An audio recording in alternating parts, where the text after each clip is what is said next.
¿qué tal? Muy buenas tardes a todos. Yo soy Candy Flores Gracia, soy la secretaria de vinculación de la Facultad de Ciencias de la UNAM y como todos los martes estamos en esta serie de charlas llamadas La vida después de la FAC, en donde exalumnos de la Facultad de Ciencias nos acompañan para contarnos su trayectoria laboral hasta ser lo que son ahora, ya sea en diferentes laboratorios de investigación, en diferentes universidades o en la industria privada. Y hoy tenemos a nuestro segundo invitado del 2021, Francisco Solsona. Paco, ¿cómo estás? Bienvenido. Candy, qué gusto estar aquí con todos ustedes. Gracias por la invitación. No, pues bienvenido, Paco. La verdad es que Paco nos ayuda además en muchas otras cosas siempre en la Secretaría de Vinculación y es un gran invitado. Estoy segura que van a disfrutar esta historia que nos va a contar. Entonces, déjenme contarles un poquito más de Paco. Él es egresado de la primera generación de la carrera de Ciencias de la Computación de la Facultad de Ciencias y ahora es ingeniero de Google y gerente de la relación con desarrolladores para la parte de habla hispana de América Latina. Él tiene más de 20 años de experiencia en tecnología, en comunidades y sobre todo trabajando con startups de base tecnológica. Actualmente, Paco dirige diversos programas en la región, entre los que destacan Google for Startups Accelerator, que es para startups en etapa de crecimiento, y Developer Student Clubs, que es para ayudar a estudiantes universitarios a desarrollar su potencial con tecnologías de punta. Y bueno, además, él lidera la red de mentores y aliados de Google en la región. Paco, bienvenido. Muchas gracias a todos los que nos están viendo el día de hoy. Y les recuerdo que a lo largo de la charla van a poder ir poniendo sus preguntas en los comentarios de este video y Paco ha decidido que las va a ir contestando conforme van apareciendo. Así que no se esperen al final, vayan poniendo sus preguntas desde ahora. Y ahora sí, Paco, todo el micrófono es para ti. Bienvenido. Muchas gracias. Pues mi historia después de la FAC se retrasó un poco porque a diferencia de la mayoría de los estudiantes de la Facultad de Ciencias, yo me quedé ahí a trabajar mucho tiempo. Trabajé prácticamente por espacio de unos 15, 16 años en la UNAM. Prácticamente desde que entré, pues por diversas razones tuve que trabajar desde antes de entrar a la universidad, incluso dejé de estudiar algunos años antes de entrar a la UNAM para trabajar. Así que pues era uno de estos estudiantes que estudiaba y trabajaba al mismo tiempo. Al principio era horrible. Mis primeros semestres, cálculo 1, cálculo 2, etcétera, los hice mientras trabajaba en un banco en el área de atención a clientes y trabajaba todas las tardes de 5 a medianoche. Era horrible. Después de eso fui ayudante, luego trabajé en la parte de sistemas de la biblioteca. Me tocó instalar varios de los servidores para el sistema de bibliotecas, luego en la sección escolar, y eventualmente fui coordinador de servicios de cómputo. Eso lo hice por muchos años. Digamos que terminé mi carrera, seguí como trabajando dentro de la Facultad de Ciencias como coordinador de servicios de cómputo. Y ahí estuve muchos años. Ese puesto lo mantuve por 12 años. Me tocó trabajar con varias secretarías generales, que era mi jefa directa, y con varios directores y directoras de la Facultad de Ciencias. Así que fue una vida después de la FAC, digamos, como estudiante, pero seguía en la FAC y seguía en la UNAM como trabajador, como parte del staff de la dirección. Así que fue una etapa rica en muchos sentidos, bueno y malo, por decirlo de alguna manera. La parte buena, diría, es que el reto es enorme. Trabajar en la universidad es una responsabilidad bien grande porque la gente que está ahí trabajando, de verdad ustedes no los aprecian, pero sus académicos, sus profesores, los trabajadores hacen maravillas con un presupuesto no tan grande. Así que es difícil y ahí aprendí muchísimas cosas. La parte mala, digamos, en términos profesionales, es que no pude hacer 1000 cosas que quería porque el reto, la responsabilidad, las cosas del día a día me iban atrapando. Entonces siempre fui posponiendo querer irme a estudiar un doctorado. Lo intenté un par de veces, pero no lo logré. Irme a empresas en otros países. Así que retrasé mucho esos sueños por estar trabajando ahí. Y esa es, digamos, como la parte no tan buena para mí en particular, aunque no me arrepiento porque aprendí muchísimo, conocí a montones de estudiantes de distintas generaciones. Mi trabajo principal era administrativo, por decirlo de alguna manera, pero siempre di clases, primero como ayudante de profesor y luego di como profesor de asignatura en ciencias de la computación.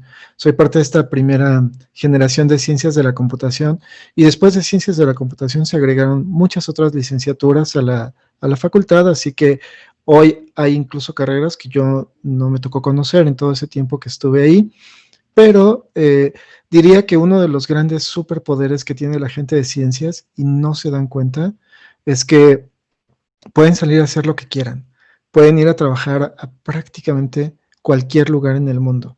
No hay límites y me parece que esta pandemia que estamos viviendo lo pone muy en evidencia. Hoy estamos más conscientes que nunca que trabajar remoto, trabajar desde otros lugares es posible a través de tecnologías como esta y creo que ese es un superpoder, el conocimiento, la experiencia, todo lo que aprenden en ciencias en las distintas carreras y en general en la UNAM diría, eh, es un superpoder y no lo aprovechamos bien. Mucha gente sale a buscar trabajos en empresas locales en condiciones no necesariamente buenas, trabajos poco retadores y creo que ese es el principal aprendizaje que yo tengo de todos estos años. La vida después de la facultad es increíble si te quitas tus miedos, digamos, y si te atreves un poquito a hacer cosas fuera, digamos, fuera de tu cajita de confort,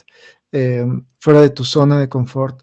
Por ejemplo, buscar empleo en otros países, en alguna empresa, en alguna industria, y sobre todo diría hoy también en startups de tecnología o de cosas innovadoras que lo están haciendo muy bien y que necesitan ese conocimiento súper especializado que la mayoría de las carreras te dan en ciencias. Así que ese fue mi primer, digamos, como entendimiento. Me costó muchos, muchos años. Cuando yo salí de la UNAM, fue directamente a este puesto que tengo ahora en Google.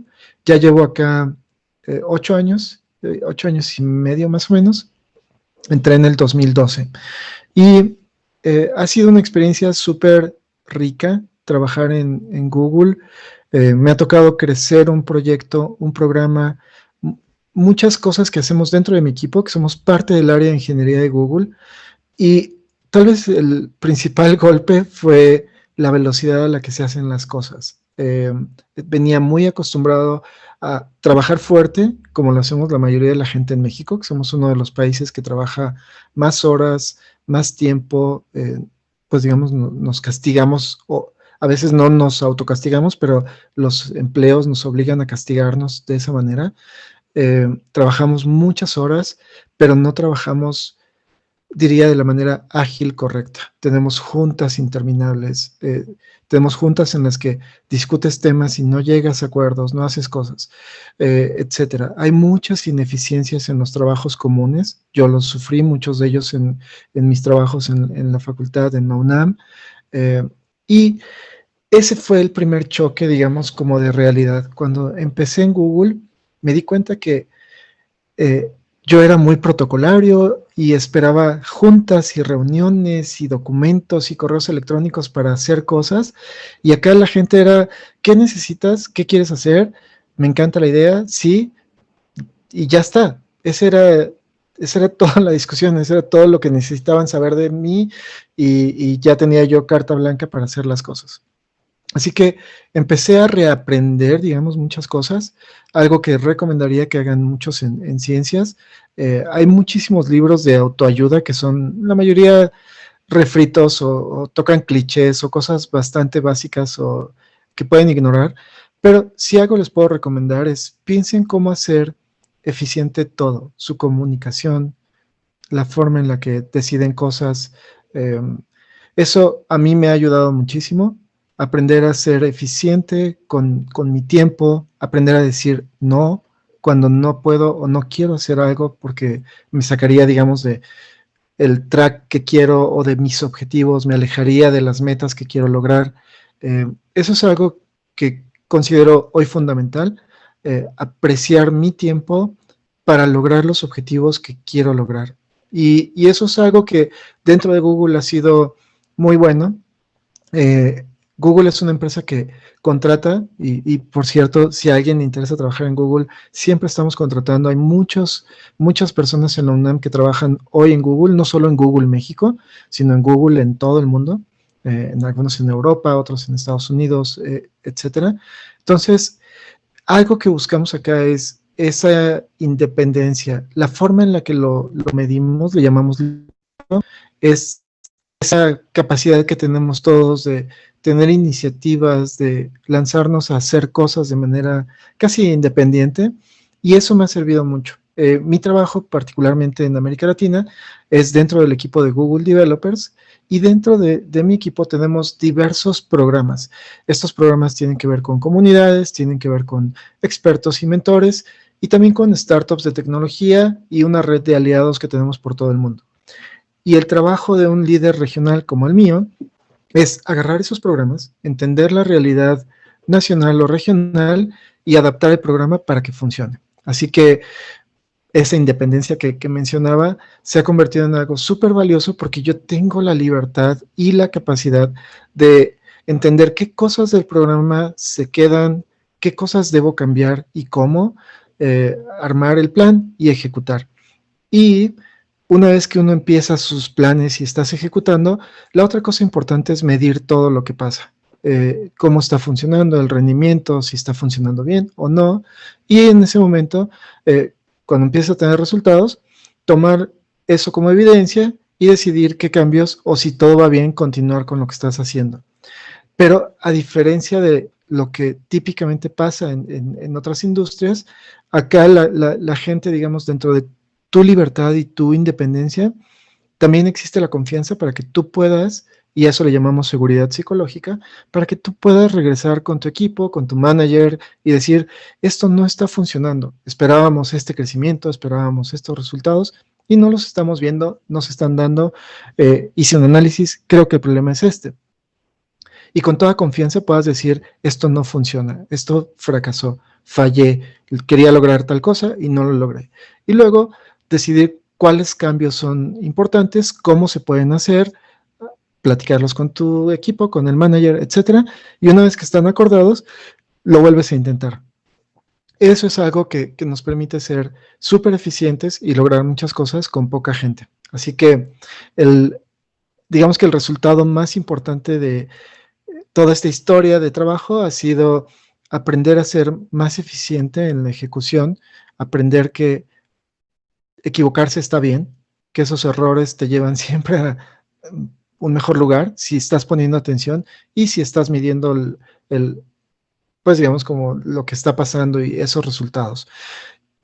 Dentro del equipo, digamos, como a diferencia de otras industrias, algo que nos ha pasado mucho en Google es que toda la organización es como una especie de entidad viva, por decirlo de alguna manera. Y también la organización se adapta, también la organización crece y evoluciona. Entonces, por ponerlo en términos muy simples, internamente mi equipo se ha reorganizado y nos hemos cambiado de áreas dentro de ingeniería en Google. Hemos estado con el equipo de Android, con el equipo de Cloud, hemos estado en áreas que hoy ya no existen. Por ejemplo, cuando nació Google Plus, estuvimos trabajando muy de la mano con esa área de Google, que era también parte de ingeniería, que lanzó esta red social, y eventualmente cuando eso ya no funcionó y se decidió cerrar Google Plus, nos cambiamos a otra área. Internamente, nuestro equipo en algún momento éramos 230, hoy solo somos 86, y el resto de ese equipo original no fueron despedidos y los corrieron de Google. Todos se han cambiado a otras áreas y se fue dividiendo. Entonces, hoy lo que conocemos como Developer Relations o relaciones con desarrolladores dentro de Google, somos un área dentro de la parte más central de ingeniería en Google que se llama Core, y tenemos 7 equipos distintos. Y todos estos equipos trabajamos, digamos, de manera coordinada, colaboramos en muchas cosas, pero nos distribuimos mejor la tarea. Entonces, para todo fin práctico, estos 9 años, en realidad han sido 8 años y medio, en realidad han sido como 10 trabajos distintos, porque también se han modificado mis objetivos, las cosas que queremos lograr, algo que nos permite también la compañía y poder crecer, digamos, es inventar cosas y traerlas a la mesa. Entonces, dentro de nuestros programas, por ejemplo, hemos lanzado programas de aliados para trabajar con otras organizaciones en los ecosistemas, en particular a mí que me toca toda la parte de habla hispana. Estos aliados han sido desde espacios de coworking, con los que hacíamos cosas a veces tan sencillas como pagar las pizzas y los refrescos para la gente que iba ahí a hacer sus meetups o sus eventos o sus hackatones o etcétera, y a veces cosas más interesantes como conseguirles contenido o acceso a expertos, ya sea de Google o de nuestra red de aliados. Hemos crecido programas muy interesantes, que todos estos programas son existentes y los invito realmente, si no los conocen, a que se sumen. La comunidad en México y en América Latina es increíble. Hay una comunidad muy, muy fuerte de tecnología, de emprendimiento, con grupos técnicos, algunos muy cercanos a la UNAM, a la Facultad de Ciencias, incluso como los de Open Source y Linux, pero también hay de lenguajes de programación, de Machine Learning, de inteligencia artificial, y parte de mi trabajo ha sido estar muy cerca de estas comunidades, entender cómo pueden crecer, cómo podemos ayudarles, y eso ha permitido que mi trabajo siempre sea algo que se va renovando.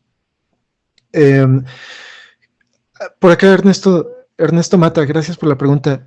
¿Qué consejo le das a las personas que después de la FAC se quieren dedicar a la divulgación y vinculación de la ciencia? Hacerlo. Hacer difusión y vinculación es algo súper difícil. Obviamente estamos aquí en la página de la Secretaría de Vinculación con Candy, entonces ella nos puede explicar mucho mejor qué significa vinculación para ella y para la facultad, pero definitivamente lo que recomendaría es empezar a hacerlo. Hace rato dije algo que tienen todos ustedes como estudiantes o egresados de ciencias, es ese bagaje de conocimiento que, créanme, es un superpoder. Todo eso que aprendemos en las distintas materias, en las carreras, a veces parece que no tiene aplicación y uno dice, bueno, ¿para qué tomé 4 cálculos o 3 materias de lo que ustedes quieran, genética, biología, física cuántica, si no los voy a usar en la práctica en mi trabajo actual? Pero, por ejemplo, esto que menciona Ernesto, de hacer divulgación y vinculación, puede ser algo súper relevante.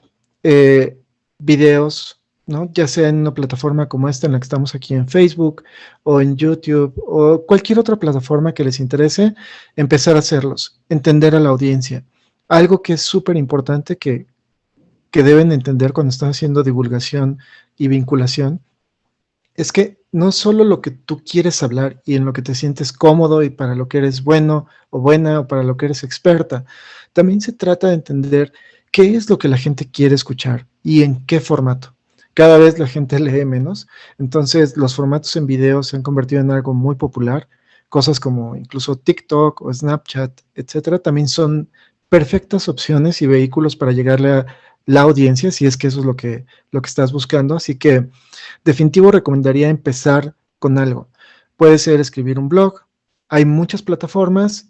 No recomendaría hacer tu propio blog porque entonces te vas a meter en algo que hacemos muy comúnmente la gente de sistemas y de ciencias de la computación, ingeniería en computación, que es, quiero hacer un blog, pero entonces me voy a instalar mi propio servidor y voy a instalar mi propio sistema de blog y luego voy a empezar a escribir las entradas del blog.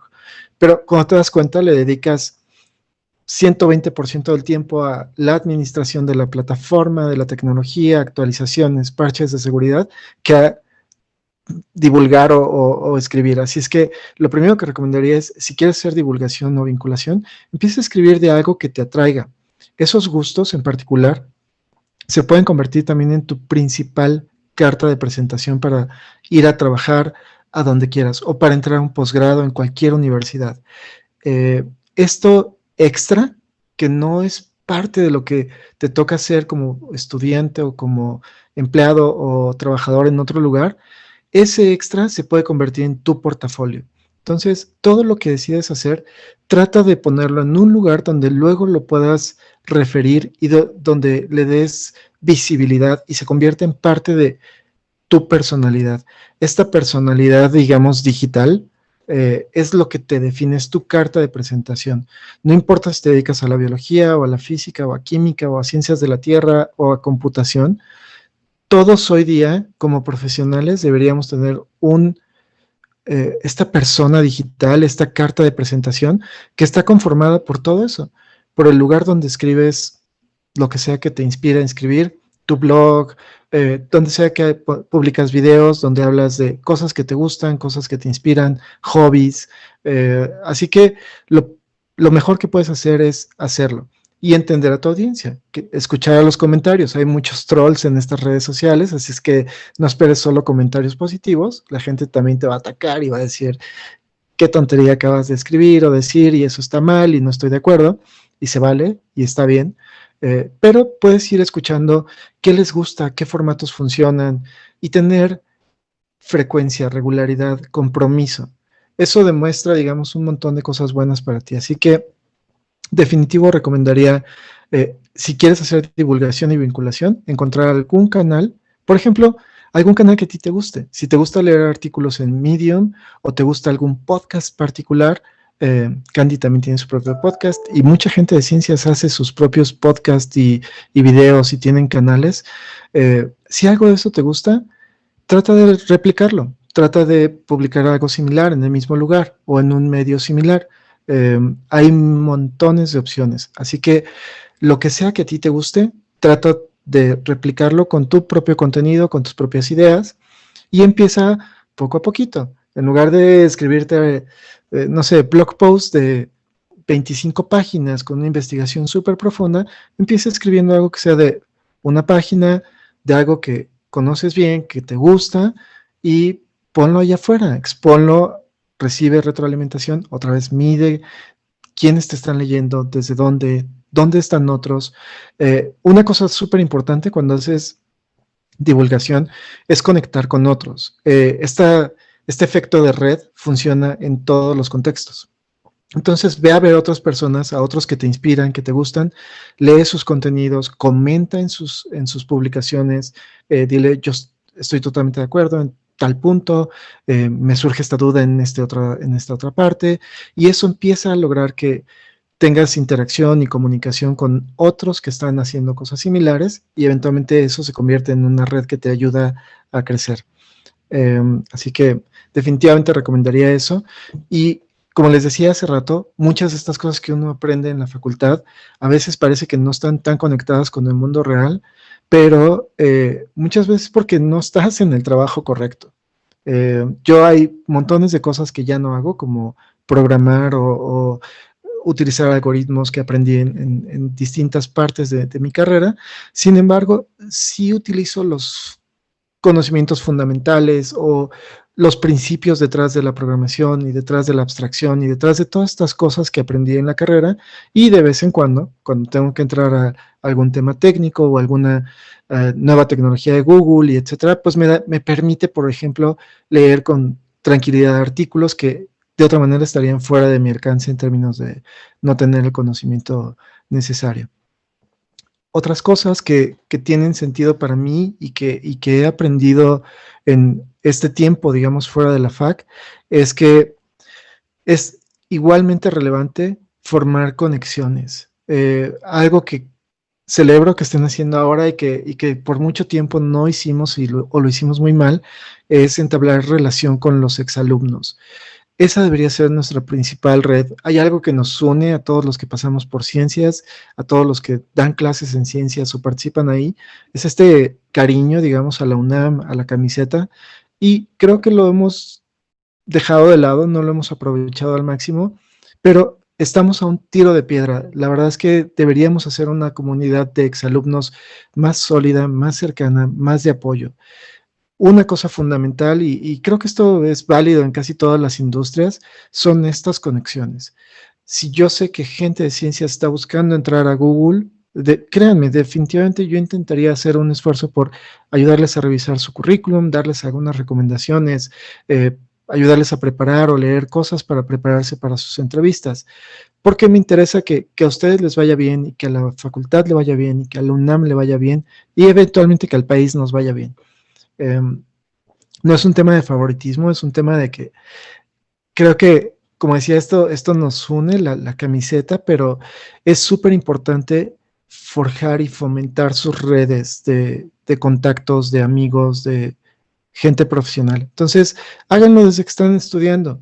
Sus compañeros, pues, son medio aleatorios cuando empiezan la carrera, pero poco a poco se van formando redes de amigos, etcétera. Incluso a los que no consideren sus amigos cercanos, no los vean como sus enemigos.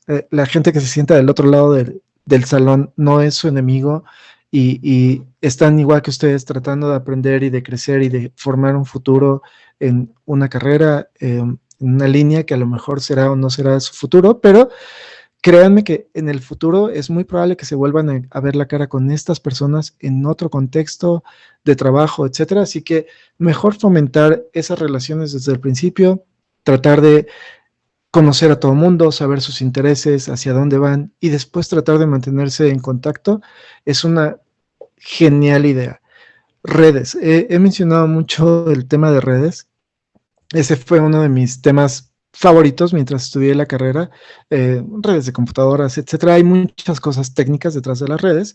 Obviamente hoy todos vivimos inmersos en redes sociales, pero las redes se dan en todos los niveles.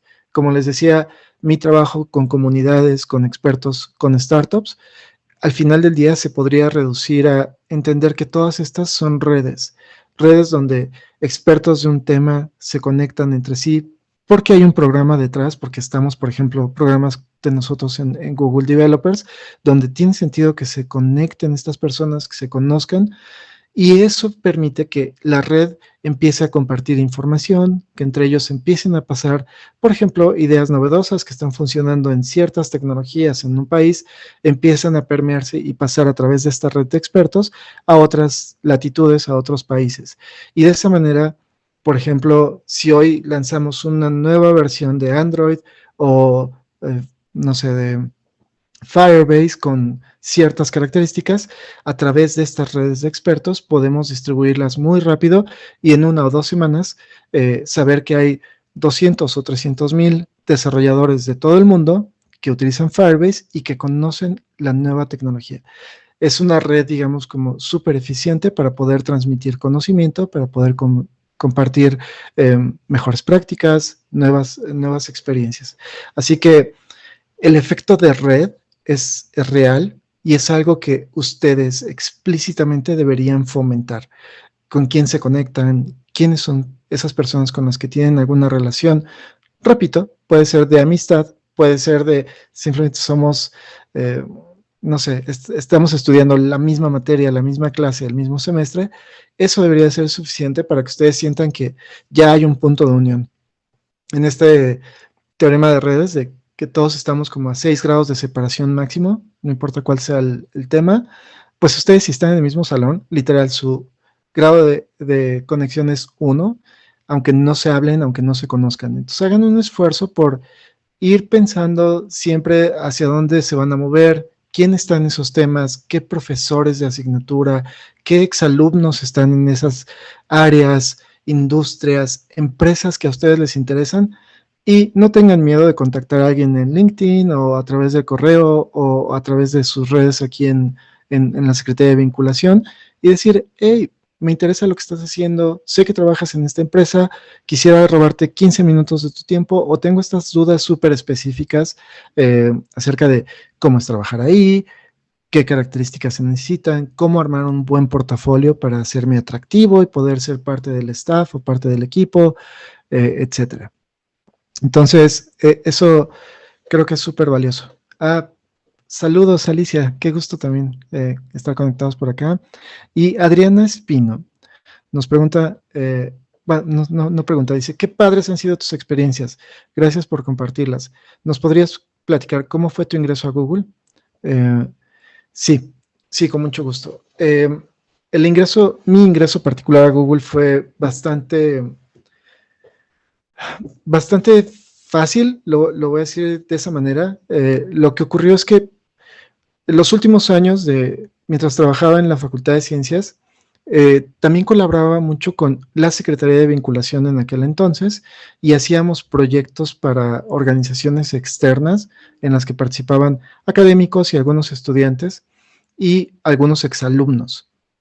Parte de estos exalumnos tenían sus propias empresas. Uno de ellos, un querido amigo mío, Arturo Vázquez, tenía una de estas empresas, participaba muy de manera, pues digamos, cotidiana con nosotros en proyectos, y eventualmente Arturo entró a trabajar a Google.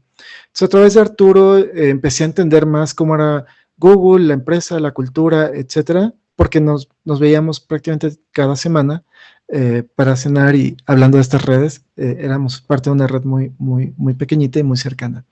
Y como un año después de que Arturo había empezado a trabajar en Google, un día me comentó, hay este rol, están buscando a alguien, llevan 6 meses sin encontrar a la persona correcta, y pensé que te interesaría.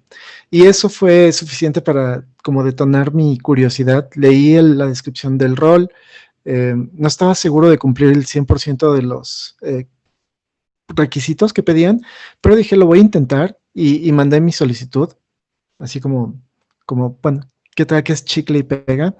Y me contestó muy rápido el manager que estaba buscando contratar para esta posición. Por cierto, ese manager es mexicano, sigue trabajando en Google, pero en ese momento vivía en Suiza. Entonces tuvimos una llamada telefónica como de 40 minutos, donde la verdad es que conectamos muy bien, el rol me súper interesó, y después de eso fue súper rápido. Tuve 5 entrevistas, que es más o menos el proceso estándar en Google. Todas esas entrevistas ocurrieron en un día. Como a la semana de eso, semana y media, me contactaron del equipo de recursos humanos de Google para decirme, nos interesa, queremos que trabajes con nosotros, y te vamos a hacer una propuesta, pues, económica, prestaciones, etcétera, a ver qué te parece. Y me pidieron ya más papeles, etcétera, para hacer su investigación y antecedentes y etcétera. Y después de eso fue súper rápido. Obviamente yo tenía un trabajo en la Facultad de Ciencias, en la UNAM, así que pedí que me dieran un mes, mes y medio para entrar a Google, en lo que podíamos encontrar a alguien que se encargara de mi trabajo original en la Facultad de Ciencias, y poder hacer esa entrega. Pero fue súper rápido, y en particular en mi caso por esta recomendación de un amigo que me apuntó, digamos, hacia ese puesto que estaba abierto. Definitivamente a todos les recomendaría hacer lo mismo. Vayan de vez en cuando a dar una vuelta por las empresas que les interesan. Todas tienen sus listas de puestos publicadas. En particular, Google tiene un sitio bien grande para interns, para estudiantes que están en licenciatura, maestría, y tiene una lista de todos los puestos a nivel global, que ustedes pueden ir y navegar y ver qué características ideales, qué se busca. Tenemos videos de entrenamiento para las entrevistas, para las preguntas, pero así como Google lo hace, estoy seguro que la mayoría de las empresas que a ustedes les pueden interesar están haciendo lo mismo. Y por supuesto, también quisiera dejar aquí el paréntesis abierto. Hoy más que nunca, se están creando empresas todo el tiempo. A las empresas que forjan estudiantes o profesionales en el mundo y que tienen una componente tecnológica fuerte, les llamamos startups, a diferencia, digamos, de una empresa o pyme normal. Fundar su propia startup no es tan descabellado. Ustedes definitivo tienen todo el potencial, el conocimiento, los contactos para iniciar también sus propios proyectos. Así es que no lo descarten, esa también es una excelente oportunidad para crecer su propia empresa, y eventualmente puede ser tan grande o más grande que Google. Y hay casos ya en América Latina súper interesantes, no más grandes que Google, pero van en ese camino, como Mercado Libre, que es tal vez la empresa startup más grande de América Latina, Nubank de Brasil, en México, Clip, Confío. Hay muchas empresas que están haciendo un súper buen trabajo, así es que no descarten también crear sus propias empresas, si es que eso les atrae. Adriana también pregunta, ¿cuáles crees que fueron las aptitudes que vieron en ti por lo que se inclinaron por ti?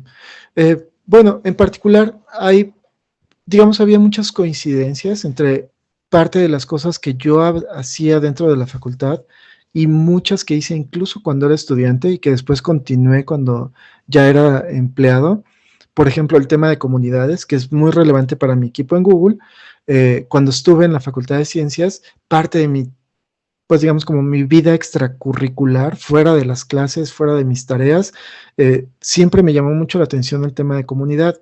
Entonces estuve muy activo en conferencias, congresos, primero en el mundo de Linux y de open source, y después al interior de la facultad creamos varios grupos estudiantiles, hicimos congresos, conferencias, organizamos invitaciones a profesores, a expertos de otros países, a que vinieran a dar charlas a México, a particular a la UNAM. Así que todo este tema de comunidades, meetups, etcétera, ya era algo que yo traía súper importante. Entonces, eso fue relevante, obviamente, eso fue algo que llamó la atención de los equipos de Google.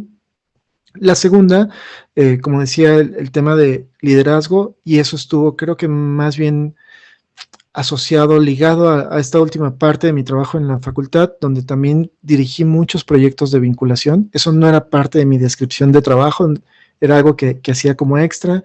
Dar clases también era algo que hacía medio extra, porque no era parte, digamos, de mi descripción de trabajo, pero siempre amé dar clases, así que pues lo hacía con mucho gusto. Y creo que esas características, digamos, como que dentro de Google ahora las traducimos como liderazgo, como iniciativa, innovación, fueron muy bien recibidas.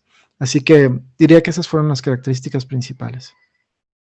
Víctor pregunta, Víctor Hernández, hola, ¿qué recomiendas para acercarnos al área de tecnologías para ver qué nos gusta y crear una startup? Primero, Víctor, diría, si lo tuyo es ciencias de la computación, bueno, ya estás en tecnología, pero esa no es tal vez la mejor forma de iniciar una startup.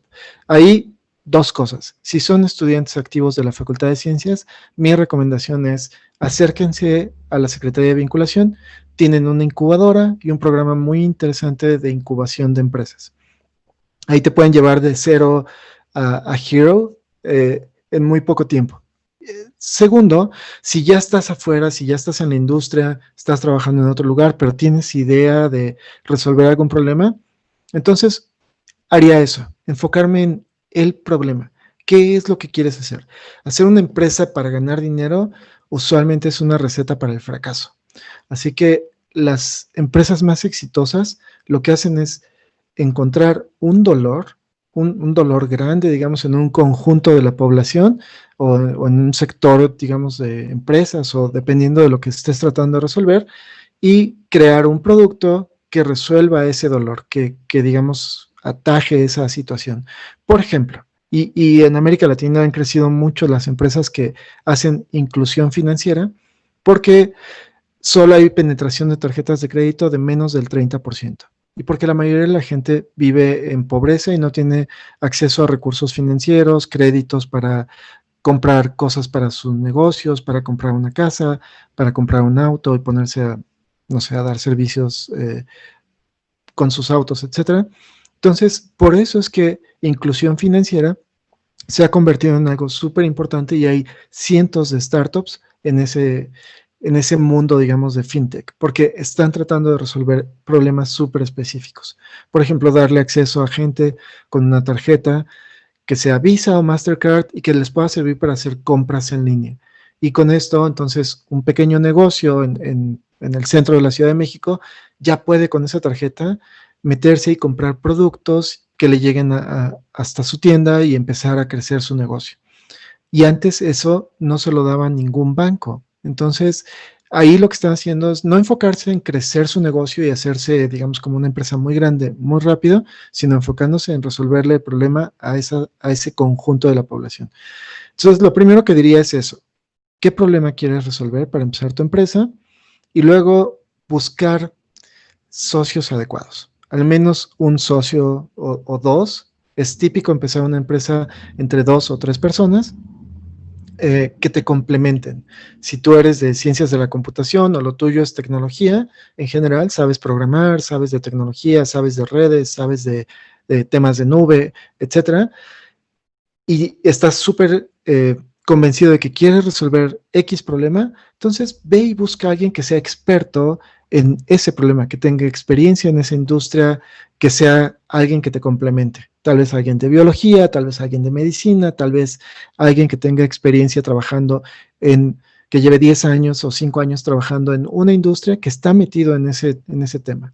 Porque ese conocimiento, digamos, del problema, del tema, va a complementar tu conocimiento de tecnología, y entonces sí tienen las partes necesarias para arrancar con ideas de un nuevo producto, un nuevo servicio, y llevarlo al siguiente nivel. Muy bien, ahí ya les respondió la Secretaría de Vinculación. Emiliano Galeana nos pregunta, ¿aplicar a Google México o a Google en el extranjero y por qué? Las dos son válidas. Creo que la razón sería más bien, tienes que ir a buscar y hacer tu solicitud para el o los puestos que te interesen, puestos que te llamen la atención, donde tú creas que este es un tema, digamos, es como una navaja de doble filo. Por un lado, tú tienes que ir a buscar cosas que sean súper atractivas para ti, porque te retan a crecer, a ser mejor, y por otro, tienes que traer pues el conocimiento, la experiencia, algo que aporte valor para ese rol, para ese puesto.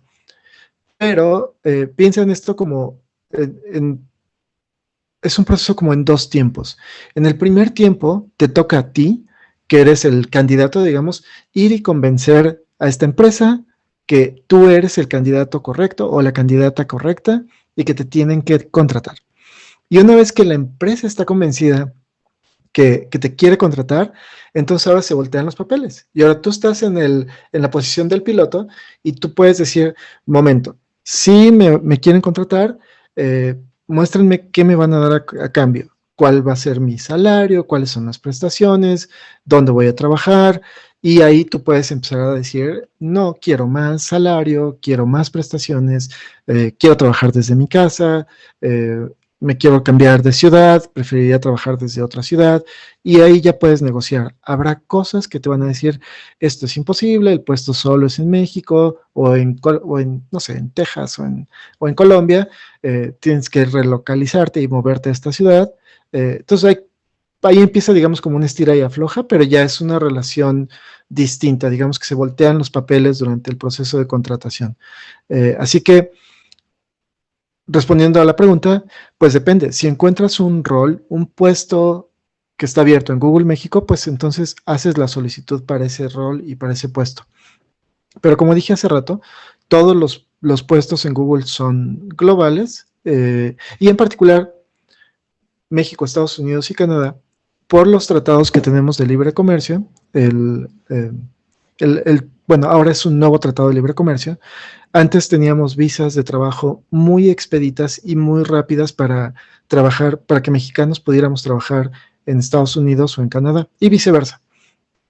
Hoy con el nuevo tratado las reglas están cambiando, así es que no sé exactamente qué tan fácil será, pero la mayoría de las empresas en Estados Unidos tienen, digamos, como una cuota de cuántos extranjeros pueden tener trabajando en Estados Unidos, así es que dependerá mucho de si la empresa te puede o no contratar en algún, por ejemplo, en algún rol en Estados Unidos. Para puestos muy técnicos, sobre todo en áreas como ingeniería, etcétera, la verdad es que en México no tenemos muchos puestos. Hay algunos ingenieros, por ejemplo, en el equipo de Google Cloud, que trabajan en México, pero comparado, por ejemplo, con la cantidad de ingenieros que tenemos en California, pues nada que ver. Allá hay 50,000 ingenieros y todo el tiempo hay puestos abiertos para ingeniería, investigación, áreas súper técnicas. Entonces, si lo tuyo es alguna de estas áreas, definitivamente no vas a tener opción en México. Pero hoy estamos también con este tema de la pandemia, también en Google estamos adaptando la forma en la que trabajamos, cambiando muchas de las que considerábamos como mejores prácticas. Una de esas mejores prácticas era que los equipos técnicos trabajaran juntos en una oficina física, pues digamos todos casi tocándose codo a codo para poder rápidamente resolver temas y avanzar más rápido en sus productos. Hoy todos estamos trabajando remoto desde casa y sé de mucha gente que se está yendo de California a otras ciudades para tener una mejor calidad de vida, etcétera, porque ya decidieron que van a seguir trabajando de manera remota. Así que hoy más que nunca diría es posible trabajar y solicitar un puesto en ingeniería, por ejemplo, en Google o en cualquier otra empresa, y quedarte felizmente en tu casa en Veracruz o en Puebla o en Guadalajara o en Ciudad de México.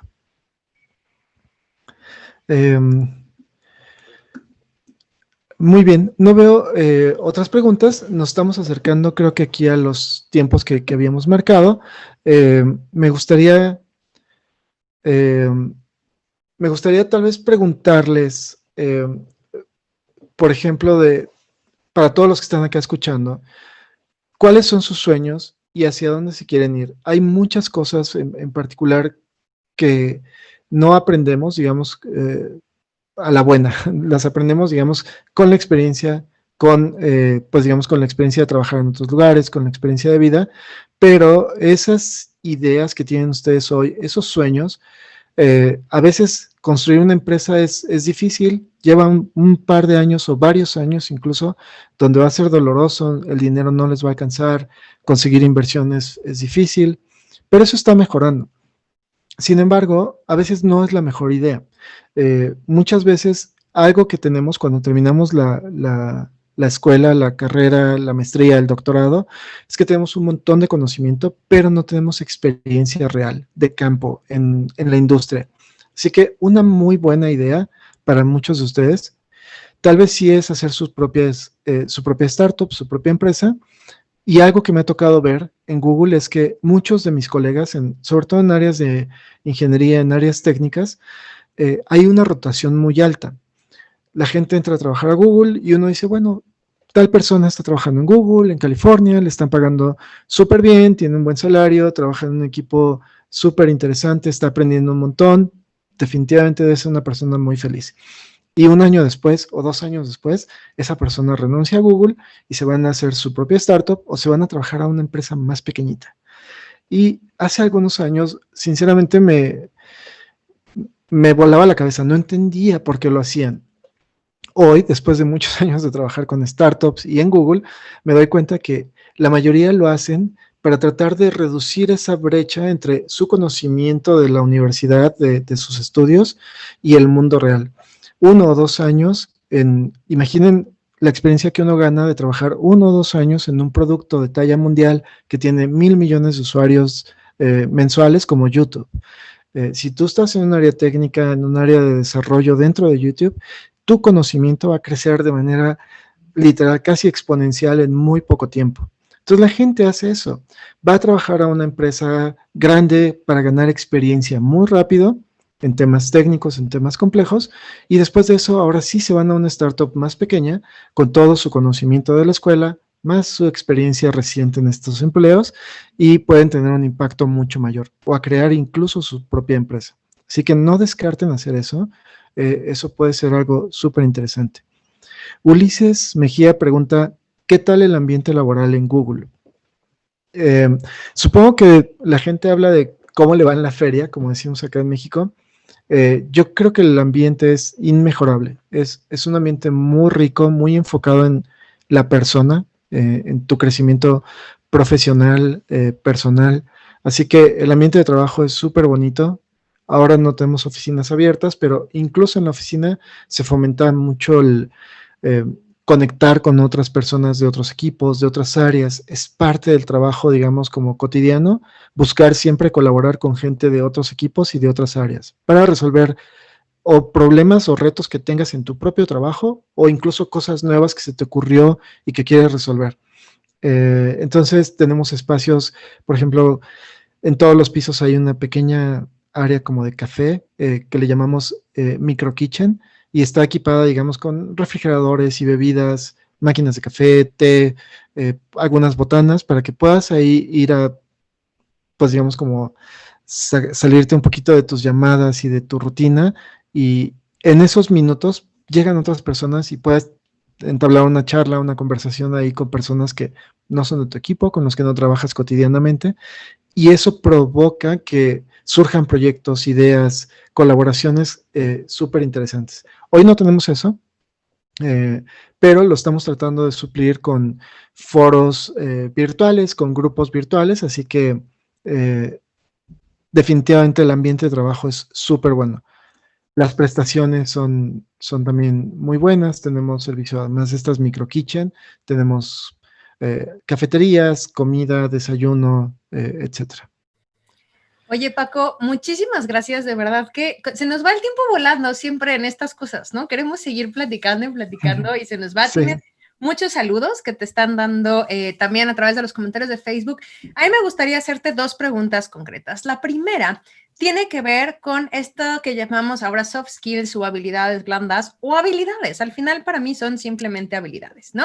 Estamos Sí. convencidos, y lo dijiste varias veces, que en la Facultad de Ciencias nuestros alumnos son increíbles resolvedores de problemas, pero a veces nos cuesta trabajo comunicarlo, ¿no? O a veces Sí. nos cuesta trabajo decir por qué somos increíbles. Entonces, en tu experiencia, digamos, propia, ¿no? Enfrentándote a otro tipo de empresas como lo es Google ahora y estando en la otra parte en donde te ha tocado conocer gente de Facultad de Ciencias que entra a trabajar en la misma empresa, ¿cuál crees que es esta habilidad que nos sigue haciendo falta desarrollar a nosotros como estudiantes o egresados de ciencias y que podríamos aprovechar para hacerlo durante nuestro tiempo en la universidad?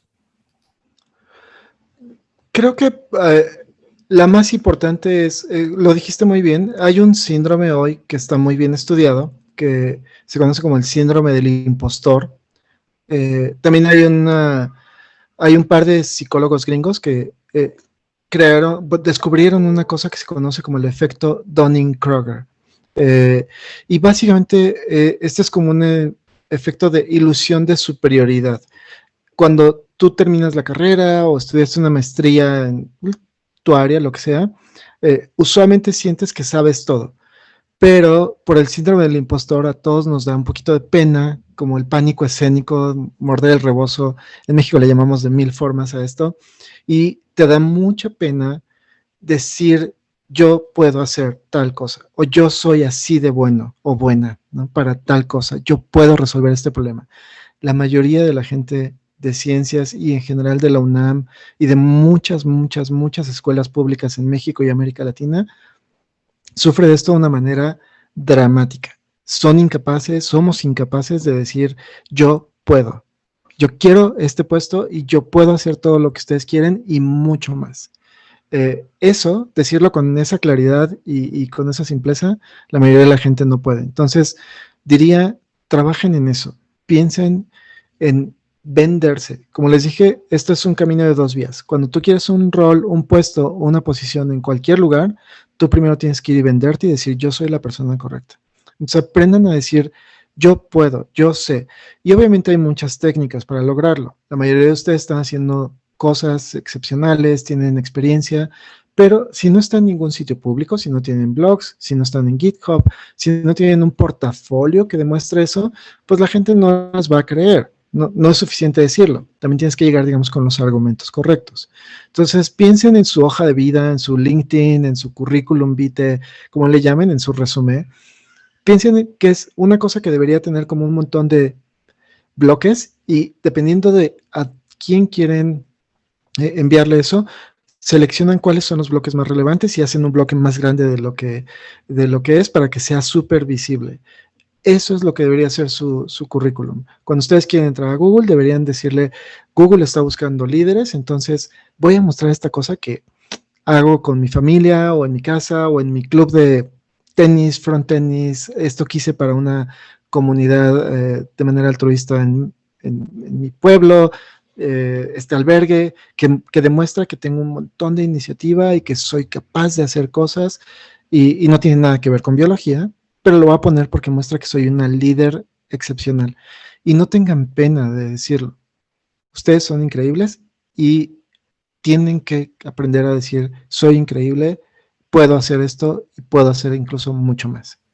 Oye, Paco, y otra pregunta que creo que es importante. Hablaste de la tolerancia a la frustración hace rato, ¿no? De que es importante que nosotros desarrollemos esa habilidad. Uno pensaría que cuando estás en ciencias, la verdad es que la tolerancia a la frustración es algo que aprendes durante la carrera, ¿no?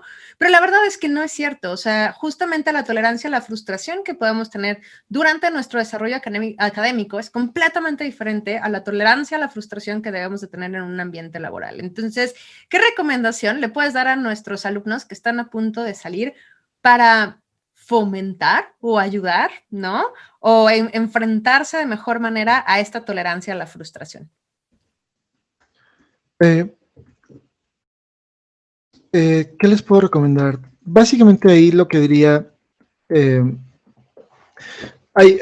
digamos que la otra parte de la frustración es la resiliencia. Y eso es algo que los mexicanos en general tenemos mucho, somos súper aguantadores, sufrimos crisis políticas, crisis económicas, las que nos trae la pandemia, las que nos han traído los sismos, las devaluaciones, el narco, miles de cosas que nos aquejan y sufrimos, y tal pareciera que todo es aguantable, no, nada nos rompe, nos doblamos y nos sentimos mal un rato, pero seguimos, somos muy, muy resilientes. El lado positivo de esto, coloquialmente muchos amigos le llamamos el Chicano Fix, esta habilidad como tipo MacGyver, donde con un clip y un par de cosas y tu conocimiento y tu creatividad puedes resolver casi cualquier problema.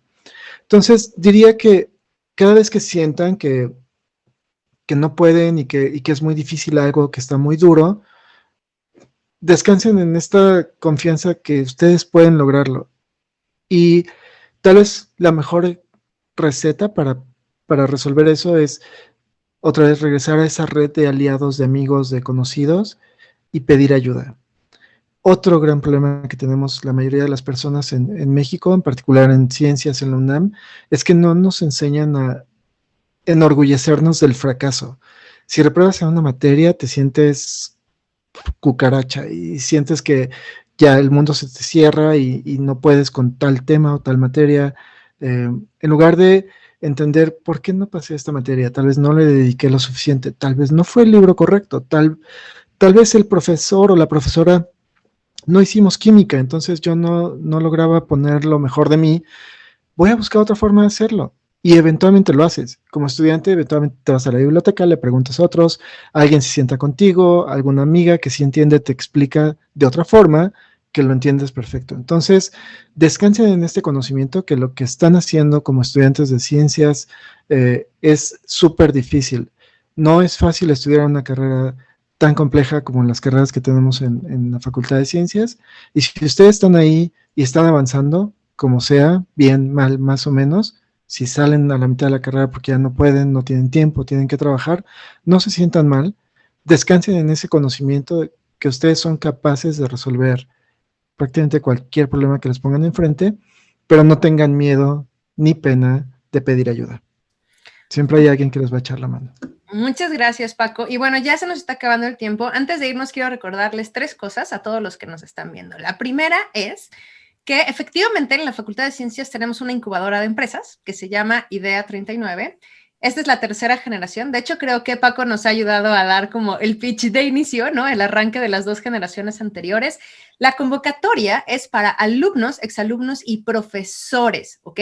Entonces, todos pueden participar, entren a nuestra página web y ahí es donde van a poder encontrar toda esta información y cierra el 12 de febrero, así que aún están a tiempo.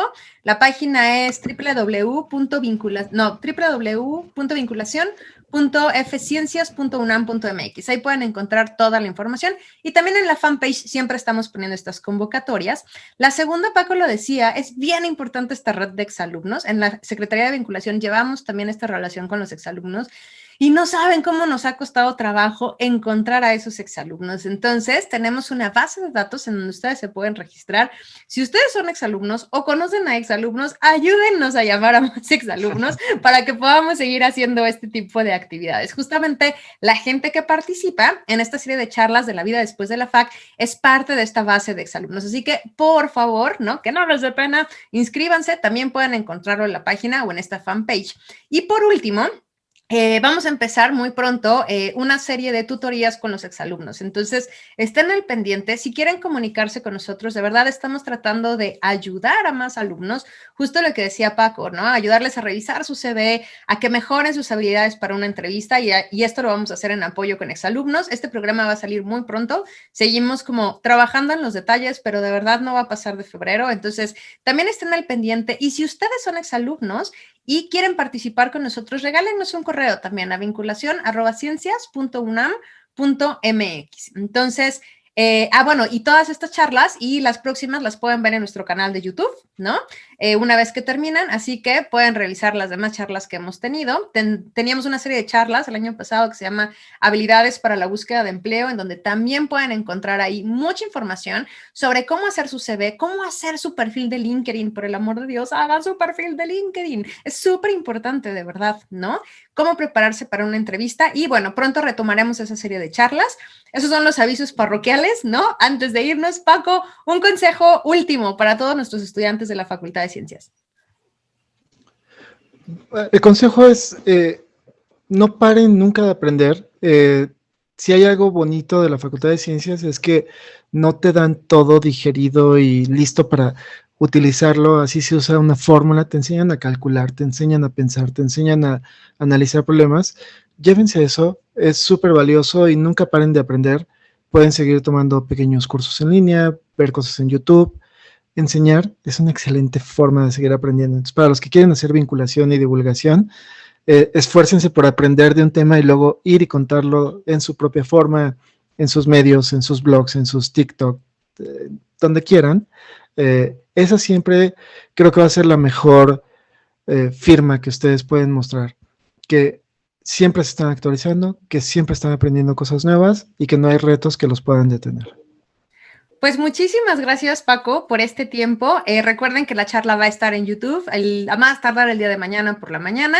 Y a todos ustedes que nos están viendo el próximo martes, nos vemos por aquí a las 12 del día con otro exalumno de la Facultad de Ciencias que nos contará su trayectoria laboral. Paco, muchísimas gracias. Gracias a todos ustedes que nos están viendo. Adiós.